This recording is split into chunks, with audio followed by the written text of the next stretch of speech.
The Canadian history movement that we will be talking about today is the Antigonish movement.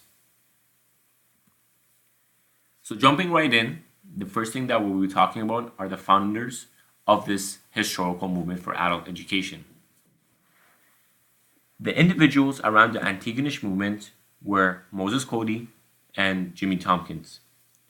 Moses Cody and Jimmy Tompkins were both priests, an adult educator, and a cooperative entrepreneur, who best obtained his name through the instrumental role in the Antigonish movement.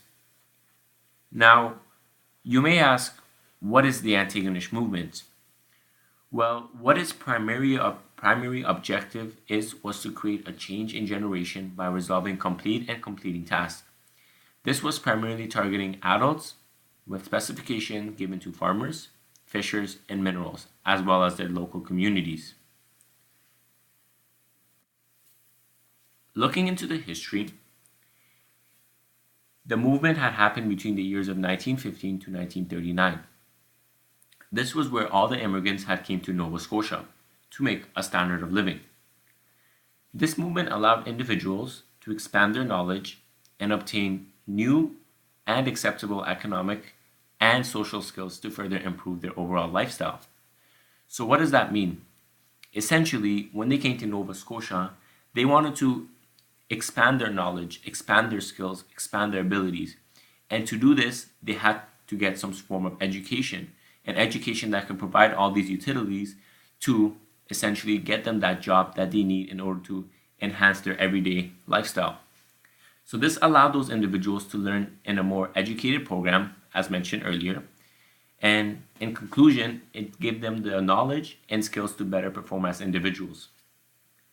The local community development movement originated as a response to the poverty afflicting farmers, fishers, and minerals. So when these immigrants had moved to Nova Scotia, there was a lot of poverty because there was a lot of farmers, a lot of fishers, and a lot of minerals. So the competition was extraordinarily high. So this specific movement allowed that poverty to scale down by giving that necessary education tools beyond beyond the regular student limit age, and ultimately allowed them to gain those required skills, knowledge, and abilities to obtain those jobs. Now, this whole movement was created in regards to the living aspects of poverty in regards to citizens, as mentioned right now. Now, going back to what was said previously, it was aimed to increase and better the lifestyle the immigrants who had settled in Nova Scotia. Now, moving on to purpose and goal, my fellow mate Umar Khan will discuss this in further detail. Now, we will be discussing the purpose and the goal of this antagonist movement.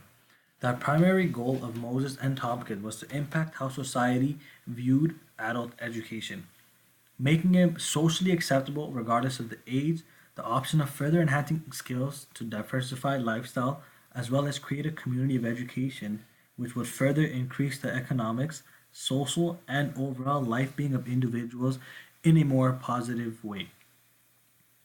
Another primary goal was to further educate the working class to earn what they deserve.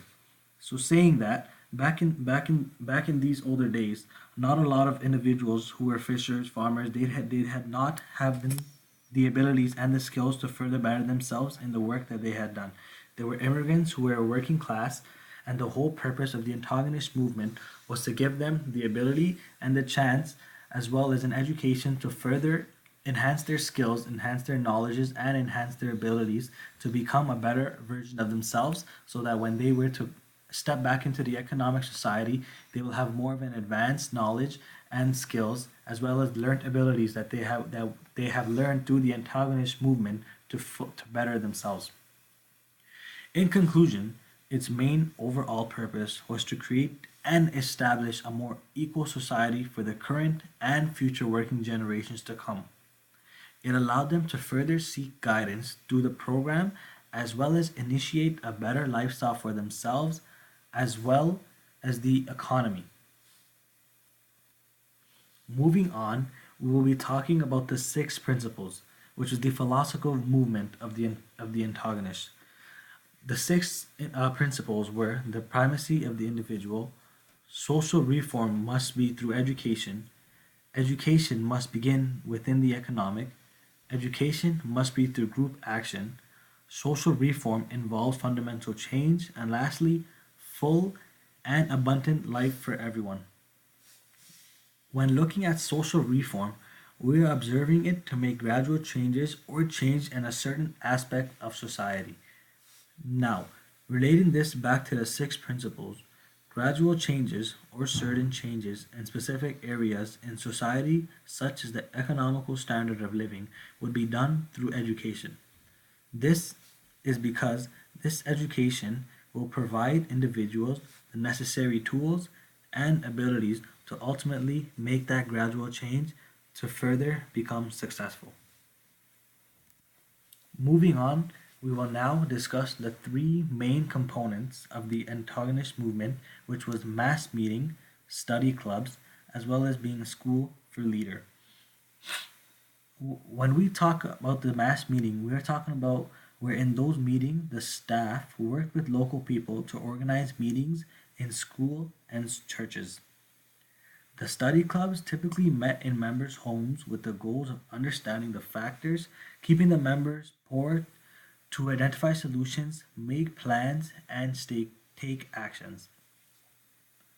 Also, the clubs studied local newspaper articles and other materials that could help them understand their situation better. The program was taught by successful cooperative leaders from around the province. Their goal was to reduce the risk of business failure and to invigorate the momentum in each community with fresh ideas. In conclusion, the Indigenous movement helped the society by acknowledging and providing learners the opportunity to obtain advanced skills to increase their standards of economic skill that one needs with this movement. In conclusion, calling it the antagonist movement. Thank you for listening.